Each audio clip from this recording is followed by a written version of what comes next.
ठीक है, हम इन्फ्लुएंजा वायरस देख रहे थे ना। तो यस इसकी सर। पैथोजेनेसिस में क्या चीज बोली कि वो रेस्पिरेटरी सिस्टम की जो म्यूकस मेम्ब्रेन रहती है उसके ऊपर में इफेक्ट करता है, और जो हमारा रेस्पिरेटरी ट्रैक्ट रहता है उसको वहां पर म्यूकस, हार्ड म्यूकस प्रोड्यूस करते रहता है, वहां की सेल वगैरह को डैमेज करते रहता है। तो वहां जो एल्वोलाई वगैरह है अंदर साइड में वो भी क्या होती है, डैमेज होने लग जाती है। साथ में जो ल्यूकोसाइट्स वगैरह बनती है, डब्ल्यूबीसी बनती है, उनको भी ये नष्ट करते हुए रहता है, और इस तरह से रेस्पिरेटरी सिस्टम की जो एपिथेलियल लेयर रहती है उसको नष्ट कर देता है, जिसके कारण वहां पे इंफ्लामेशन आ जाता है, स्वेलिंग जैसी स्ट्रक्चर आ जाते हैं, और वहां पर इंफेक्शन प्रोड्यूस हो जाता है वायरस का। मैनिफेस्टेशन की ये कितने टाइम में इफेक्ट करता है, तो 1 से लेके 4 दिन के अंदर में इफेक्ट कर देता है, और कम से कम 7 दिन के अंदर में या 7 दिन में ये क्या करता है, पूरी तरह से उस सिस्टम को इफेक्टेड कर देता है।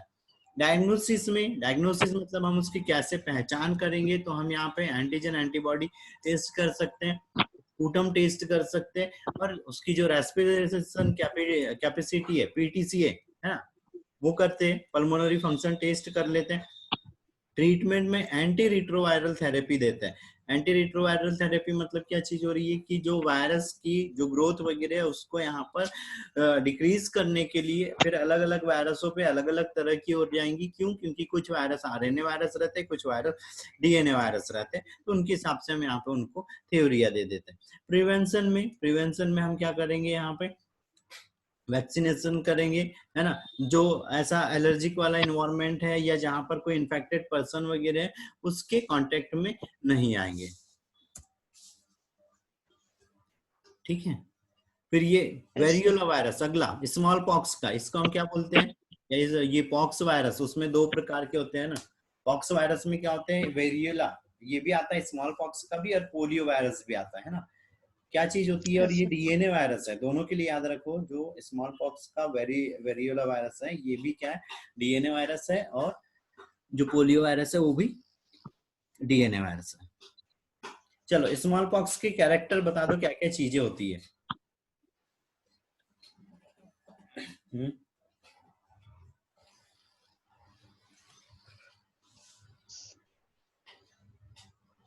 क्या क्या चीजें होती है।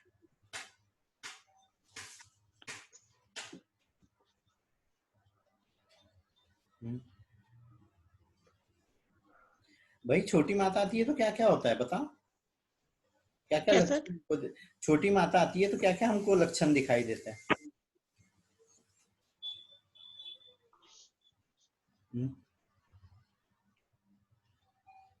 कैसे लक्षण दिखाई देते हैं शरीर के ऊपर। ठीक है, यस सर। इसमें क्या चीज या हाँ बता।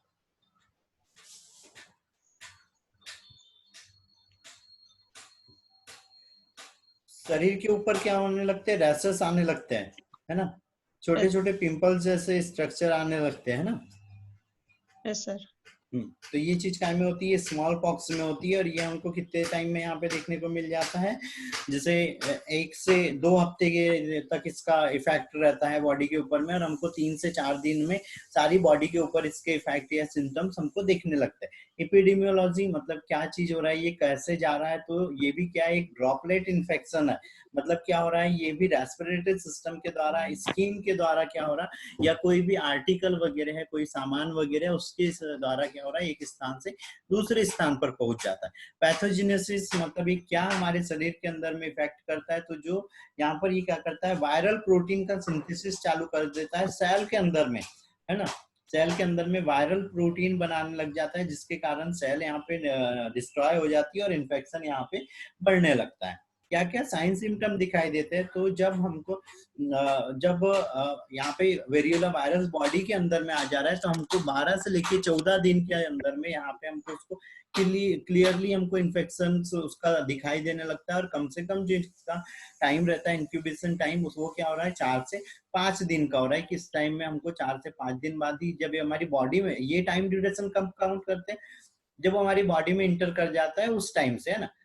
तो क्या चीज हो रही है सर। यहाँ पे, वो फीवर वगैरह आने लगता है ना, ठंड लगने लगती है, स्किन पे रैशेस आने लगते हैं, छोटे छोटे पिंपल्स आने लगते हैं।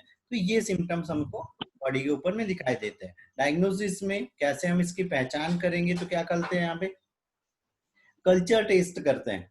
ठीक है, उसके बाद में हम यहाँ पे पॉलीमरेज चेन रिएक्शन के द्वारा हम पता करते हैं कि कैसे वो इफेक्ट कर रहा है, कितनी ग्रोथ हो गई है बॉडी में, कितना इन्फेक्शन लेवल है, ये चीज देखते हैं। प्रिवेंशन में यहाँ पर भी क्या करते हैं, जो स्मॉल पॉक्स के लिए जो इरिडिएशन प्रोग्राम चलाया गया था, तो उसके दौरान क्या करते हैं, यहाँ पे पहले ही हम वैक्सीनेशन कर देते हैं छोटे बच्चों में, है ना। तो ये चीज करते हैं, वैक्सीनेशन कर लेते हैं, और अगर हो गया है तो हम यहाँ पर एंटी रिट्रोवायरल थेरेपी यूज कर लेते हैं ना।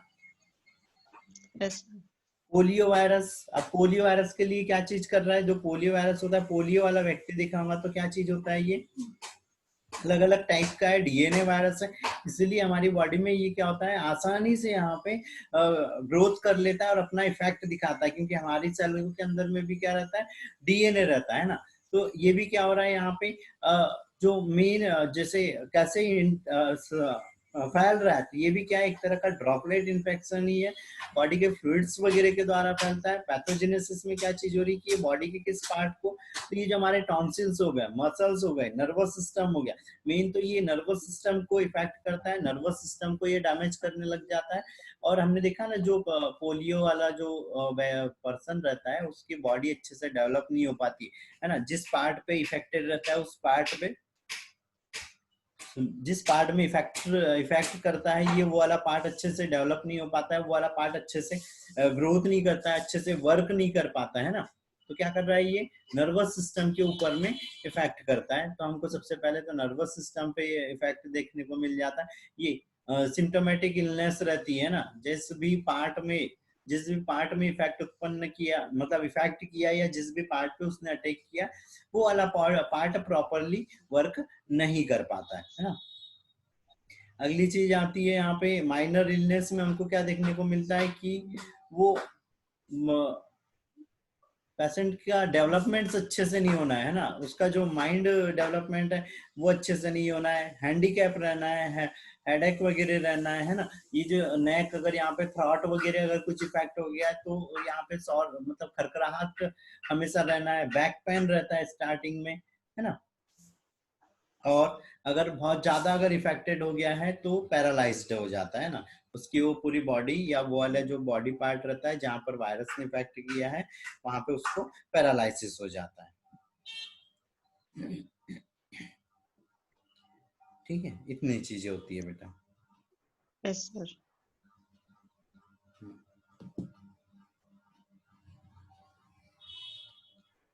ठीक, डायग्नोसिस के लिए क्या करते हैं, स्वैब टेस्ट करते हैं, है ना, स्वैब टेस्ट करते हैं, मॉन्टेक्स टेस्ट करते हैं, है ना, और पीसीआर भी करते हैं। देखो पीसीआर करते हैं, पीसीआर क्या है, पॉलीमरेज चेन रिएक्शन है, जिसमें कोई भी अगर आरएनए स्ट्रैंड वगैरह, डीएनए स्ट्रैंड वगैरह, वो कितनी स्पीड से,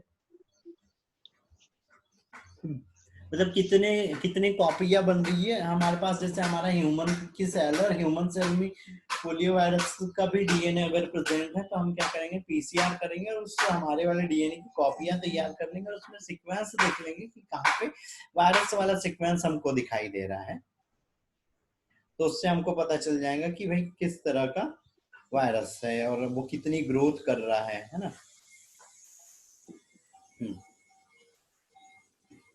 अगली चीज आती है यहाँ पे इसकी प्रिवेंशन। तो प्रिवेंशन में वैक्सीनेशन होता है ना, ओपीवी, ओरल पोलियो वैक्सीन, और बताया था यहाँ पे ओपीवी जो रहता है वो क्या रहता है, एक लाइव वैक्सीन है, जिसके अंदर में वायरस कैसी अवस्था में प्रेजेंट रहता है, लाइव स्टेज में वो प्रेजेंट रहता है, जिंदा रहता है, उसको बॉडी के अंदर हम इंटर करवाते हैं। और क्या होता है यहाँ पे कि यहाँ पर हम अलग अलग डोज देते हैं, है ना।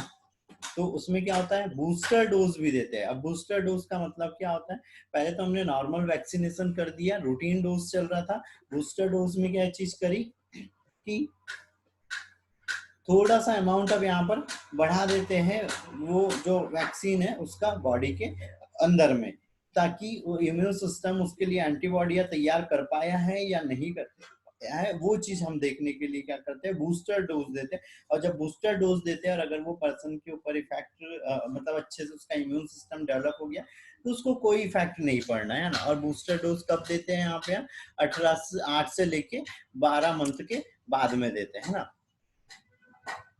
फिर ये मैंने और एक चीज और बोली थी यहाँ पे, जितने लोग हैं इतने ही लोग बताएंगे। मैंने एक वैक्सीनेशन चार्ट बनाने के लिए बोला था, आंगनवाड़ी से लाके बनाया है। नहीं सर। बनाना है ना गीता बेटा, हाँ बनाना पड़ेगा ना, वो बना लो थोड़ा सा। वो सुरेश को बोला था, सुरेश अभी गायब ही हो गया है। Yes sir. बना लेना, वो याद भी करना है बेटा, है ना, क्योंकि अब ये यस सर। नर्सिंग में आ गए हो तो ये अब क्या है, पूरे पूरे टाइम हमेशा काम में आना।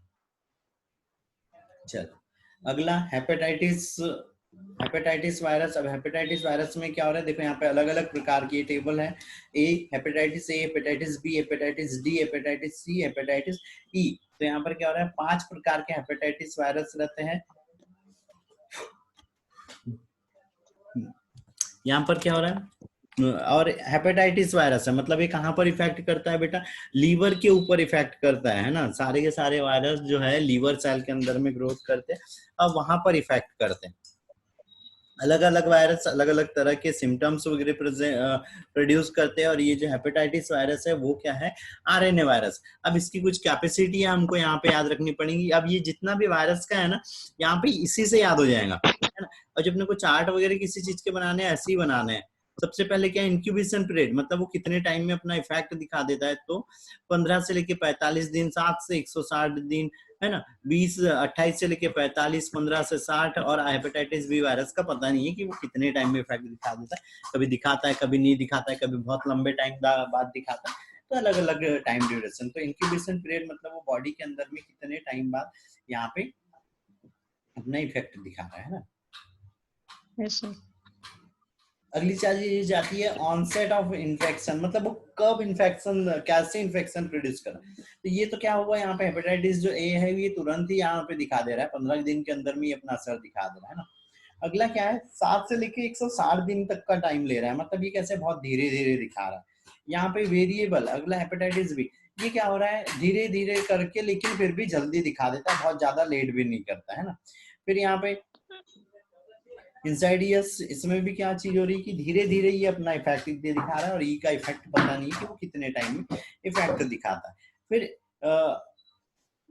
इन्फेक्टिंग इंडिविजुअल, कौन कौन इसके इफेक्टेड, मतलब किस किस के अंदर में ये ग्रोथ कर सकता है, अपना इफेक्ट दिखाता है। तो हेपेटाइटिस जो ए है वो किस में हो रहा है, चाइल्ड में हो रहा है, यंग पर्सन में हो रहा है और एडल्ट में हो रहा है। जबकि जो बाकी है वो कैसे हो रहा है, सारे इसमें, सारे एज ग्रुप में हो रहा है। ट्रांसमिशन फेशियल ओरल होता है ना, मतलब यस सर। फेशियल या ओरल हो रहा है, नहीं फेशियल ओरल नहीं होता है। जैसे क्या चीज हो रही है, जैसे इसका ट्रांसमिशन हो रहा है बॉडी फ्लूइड वगैरह के कारण हो रहा है, इन्वायरमेंटल फैक्टरों के कारण भी हो जाता है, जो दूसरे जो फैक्टर है उनके कारण भी हो जाता है। एक पर्टिकुलर मेथड नहीं है कि इसी के कारण ट्रांसमिशन हो रहा है, उसका वो किसी भी मेथड के द्वारा, बस वो कहीं पर प्रेजेंट है तो वो चांसेस रहेंगे कि वो दूसरे पर्सन वगैरह में जा सकता है। ठीक है। Yes sir. हम्म। ठीक है, उसके बाद आती है सिवेरिटी, मतलब वो जो बॉडी में हार्मफुल इफेक्ट कर रहा है वो इफेक्ट कैसे कर रहा है, बहुत ज्यादा तेज कर रहा है, मतलब बहुत ज्यादा बॉडी में प्रॉब्लम कर रहा है या थोड़ी थोड़ी प्रॉब्लम कर रहा है। तो ये उसकी सिवेरिटी। तो पहले क्या है, माइल्ड हेपेटाइटिस ए थोड़ी थोड़ी प्रॉब्लम करता है, मॉडरेट थोड़ी सी ज्यादा करता है ना। और यहाँ पे ये ऑफसेट, सीवियर और माइल्ड वेरिएबल, ये क्या है, थोड़ी सी ज्यादा कर रहा है, लेकिन कब कर रहा है, जब इनकी स्टेज मतलब ज्यादा, एक तरह से बोलना चाहिए जब सेकंड थर्ड स्टेज चलते रहती है, काफी ड्यूरेशन हो गया कि भाई 1 साल पहले वो बॉडी में इंटर किया था, अब धीरे धीरे अपना इफेक्ट दिखाना चालू कर दिया है, तो उस समय में वो जो लॉन्ग ड्यूरेशन हो गया, तब जब वो अपना इफेक्टेड, जब अपनी उसकी बॉडी में उसने बहुत ज्यादा ग्रोथ कर ली है, तो ये वहां पे ज्यादा प्रॉब्लम करेगा। फिर है इसमें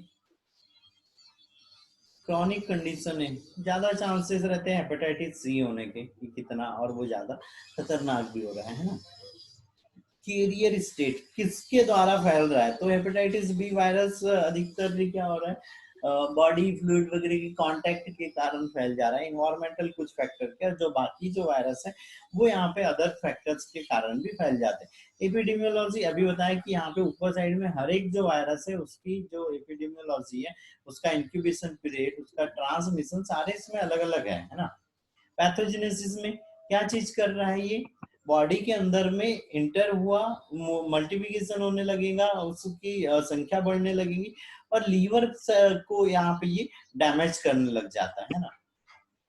अब लीवर को डैमेज कर रहा है तो ब्लड के अंदर लीवर सेल को नष्ट करने लगता है, जिसके कारण जो भी फिल्ट्रेशन वगैरह हो गया उसमें प्रॉब्लम आ जाएंगी, हेपेटिक पोर्टल सिस्टम में प्रॉब्लम आ जाएंगी, प्रोटीन सिंथेसिस करने लग रहा है, ये वायरल प्रोटीन बॉडी के अंदर में बन रहा है, तो जो दूसरे वायरस हो बॉडी में अदर इसमें अदर पार्ट में भी इंफेक्शन प्रोड्यूस कर दे रहा है ना। लेकिन जो इफेक्ट है वो मेनली क्या हो रहा है, लीवर के ऊपर हो रहा है ना। फिर क्या क्या साइन सिम्टम हमको दिखाई दे रहे हैं, तो 10 से लेके 50 दिन में, अगर हम एवरेज मान लें तो 10 से 50 दिन में प्रोड्यूस होते हैं। और जब बताया था कि कोई भी चीज अगर बॉडी में एंटर हो रही, मतलब फीवर तो वहां पे लिखे ही दो बेटा, फीवर तो लिखे ही दो कि फीवर तो आना ही आना। फिर यहाँ पे एक वर्ड आया एनोरेक्सिया, ये एनोरेक्सिया आया यहाँ पे, पुअर एपेटाइट, भूख वगैरह लगना कम हो जाती है ना, नोसिया फील होता है, उल्टी उल्टी जैसा लगता है लेकिन उल्टी नहीं होती है, पेन होने लगता है एब्डोमेन के राइट क्वाड्रेंट में, हमने बताया था यहाँ एब्डोमेन अलग अलग पार्ट में बटा हुआ है, तो एब्डोमेन का जो राइट क्वाड्रेंट रहता है उसमें जहाँ पर लीवर प्रेजेंट रहता है वहां पर क्या होना है, पेन होने लग जाना है, डार्क यूरिन आने लग जाना है ना। क्यों आने लगना है, गॉल ब्लेडर वगैरह गैस्ट्रिक जूस वगैरह में डिस्टर्बेंस होना है, बिलिरुबिन बिलीवर्डिन की अमाउंट में चेंजेस होना है, तो यूरिन यहाँ पर डार्क आने लग जाता है।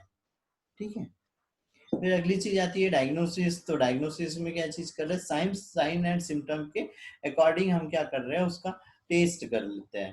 ट्रीटमेंट में वैक्सीनेशन मेन चलता है कि पहले हम वैक्सीनेशन कर देते हैं, उसके बाद में हम यहाँ पे क्या कर रहे हैं, कोई दूसरे प्रकार की अगर हम बाद में जब अगर वो जब अभी इफेक्ट हुआ तो उस टाइम में हेपेटाइटिस की हम उसको वैक्सीन लगा के ट्रीट कर लेंगे ना। तो मेन तो वैक्सीनेशन ही चलता है, हेपेटाइटिस का टीका पहले ही बचपन से ही लग जाता है।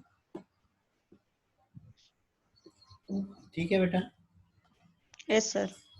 तो ये ए हो गया, बी वाले को तुम पढ़ोगे। वैसे कौन है और, कोई नहीं है, गीता और ओमू ही है, ओमू तो बीच में गायब। हाँ तो ओमू अभी बीच में गायब हो गई थी ना। सर नेटवर्क नहीं बता रहा था इसलिए गायब हो गई थी। हाँ ठीक है ना, कोई दिक्कत नहीं, कल टेस्ट देना है पता है ना। जी सर। हाँ, और थ्योरी टेस्ट देना है ना।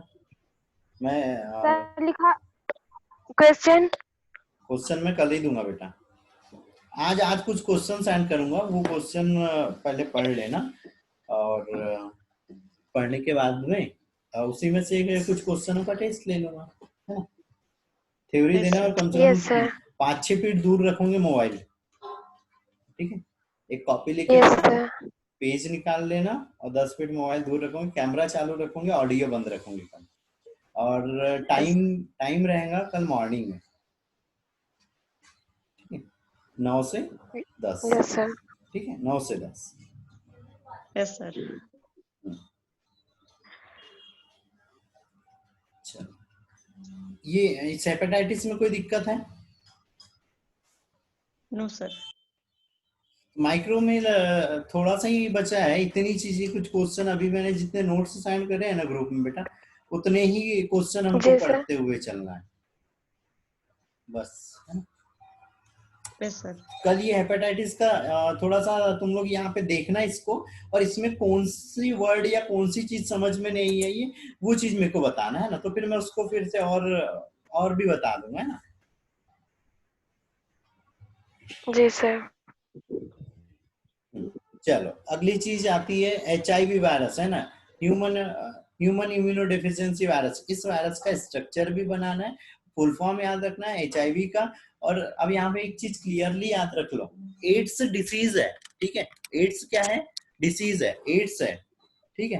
और HIV क्या है? HIV डिसीज नहीं, HIV वायरस है, जिसके कारण HIV के कारण एड्स होता है ना।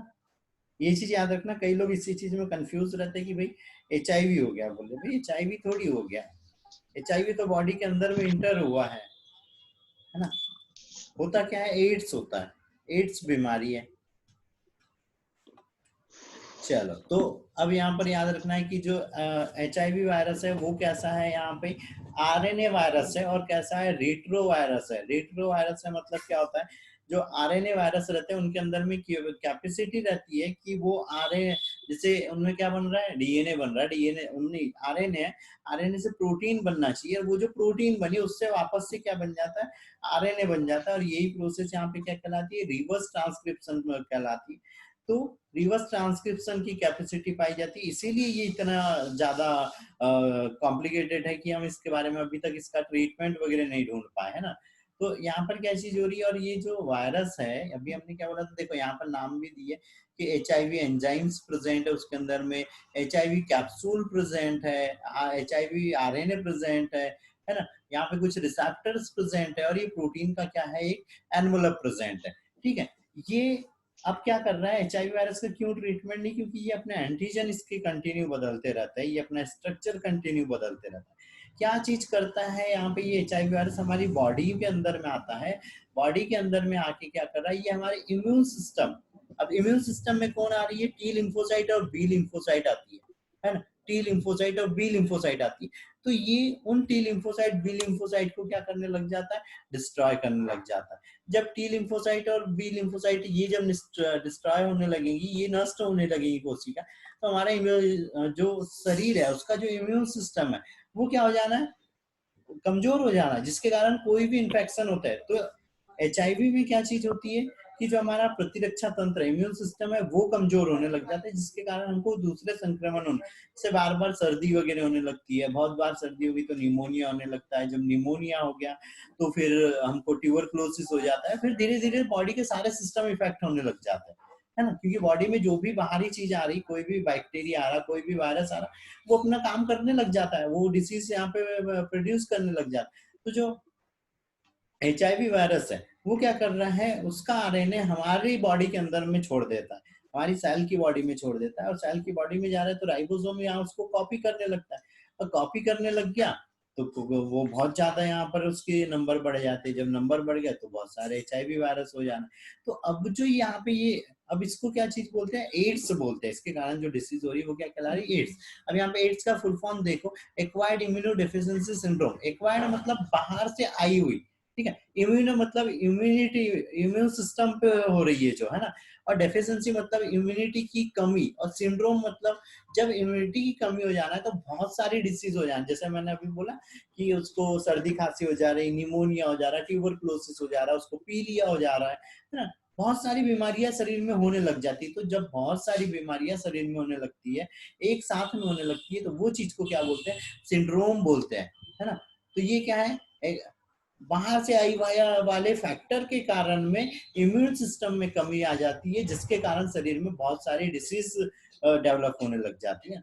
एपिडेमियोलॉजी तो मेन तो क्या है यहाँ पे? ये स्किन कैरियर है उसका, है ना। स्किन बॉडी के कांटेक्ट में आ रहा है तो सेक्सुअली जा रहा है, जो इन्फेक्टेड अगर ब्लड है उसका ट्रांसफ्यूजन कर दे रहा है तो जा रहा है, इन्फेक्टेड मदर है तो वो प्रेग्नेंट है तो वो बेबी में जा रहा है, इन्फेक्टेड मदर अगर बेबी को अगर फीडिंग वगैरह करवा रही तो उसके द्वारा द्वारा जा रहा है। बाहरी इन्वायरमेंट में ये नहीं रह सकता है ना, बाहरी इन्वायरमेंट में नहीं रह सकता, इसीलिए जो बॉडी टू बॉडी वाले जो कांटेक्ट आ रहे हैं उसी के कारण जाता है ना। कोई सर्जिकल आर्टिकल के कारण चले जाता है कि किसी आर्टिकल वगैरह के ऊपर लगा हुआ है तो चले जाता है। पैथोजेनेसिस में भी बताया कि ये इन्फेक्शन प्रोड्यूस कर रहा है, लेकिन कैसे कर रहा है? हमारे इम्यून सिस्टम पे कर रहा है ना। इम्यून सिस्टम में T लिम्फोसाइट B लिम्फोसाइट्स को ये डिस्ट्रॉय करने लग जाता है। क्या साइन सिम्टम दिखाई देने लगते हैं? तो ये 2 से 4 वीक में नहीं, ये थोड़ा सा हमको क्या आता है, जब अगर इम्यून सिस्टम बहुत ज्यादा कमजोर है तो जल्दी हमको इसके सिम्टम देखने को मिलेंगे, पर अगर इम्यून सिस्टम थोड़ा सा स्ट्रांग है तो हमको 2-3 साल तक का भी समय लग सकता है। अगर पर्सन अगर अच्छे से डाइट वगैरह मेंटेन करते हुए चल रहा है तो हमको बहुत लंबा टाइम लग जाएगा इसके साइन सिम्टम्स देखने में, है ना। बहुत लंबा टाइम लग जाता है। और जब तक हमको इसके साइन सिम्टम दिखाई देते हैं तब तक बहुत देर हो चुकी होती है ना। क्यों? क्योंकि पहले नॉर्मल सर्दी जुकाम हो रहा है, पता चला हमको सर्दी जुकाम हो रहा है, साल भर सर्दी जुकाम ही चल रहा है, तो हम ट्रीटमेंट क्या कर रहे हैं? अरे सर्दी जुकाम का कर। फिर पता चला निमोनिया हो गया तो हम निमोनिया का कराने लग गए। फिर पता चला टीबी होगी, जब ज्यादा ही हमारा रेस्पिरेटरी सिस्टम अगर कमजोर हो गया और हमारा इम्यून सिस्टम कमजोर हो गया तो हम ट्यूबरकुलोसिस का ट्रीटमेंट लेने लगे। अब ये पता ही नहीं चला हम करवा दूसरी चीज के रहे, लेकिन वो दूसरी चीज होते चल रही है। तब तक 2 से 3 साल तो बीत चुके होते हैं। तब तक ये सारी बॉडी में इतना ज्यादा डेवलप हो चुका होता है कि हमारी पूरी बॉडी ही लगभग खराब हो चुकी होती है, हमारा इम्यून सिस्टम ही बेकार हो चुका होता है ना।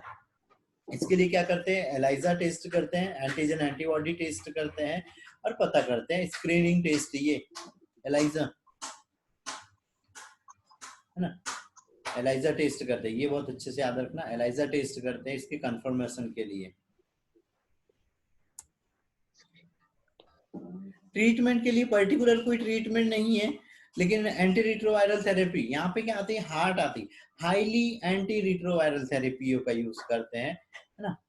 प्रिवेंशन में जो इसके रीजन है वही उसके प्रिवेंशन के भी कारण, कि सेक्सुअली कांटेक्ट में नहीं आना है, मल्टीपल सेक्स पार्टनर नहीं बनाना है ना। अगर इन्फेक्टेड मदर है तो उसको फीडिंग नहीं करवाना है, इन्फेक्टेड मदर है तो उसको प्रेगनेंसी कंसीव नहीं करनी है। ऑर्गन ट्रांसप्लांट कर रहे हैं हम, ब्लड ट्रांसफ्यूजन कर रहे हैं, तो उसको अच्छे से पहले चेक कर लेना है कि वो इन्फेक्टेड तो नहीं है। ठीक है?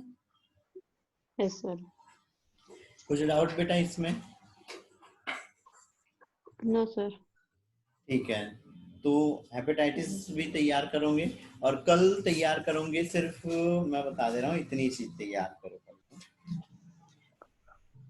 कल बेटा। ये वाली यूनिट कर लो ना, थर्ड वाली यूनिट का टेस्ट दे दो ना, थर्ड वाली का इन्फेक्शन कंट्रोल, स्टेरिलाइजेशन, है ना, और biomedical waste management, third unit का दे दो बेटा। मैं इसमें से क्वेश्चन डाल दूंगा अभी थोड़ी देर से कि क्या क्वेश्चन तैयार करने, पर तब तक अभी पूरा पढ़ के रखो क्योंकि मेरे को थोड़ा सा टाइम लगेगा ना। Yes sir. ठीक है, और कुछ डाउट है बेटा? गीता ओमू? No sir. ठीक है, तो फिर क्लास में रिस्पांस दे दो, और कुछ भी डाउट अगर कभी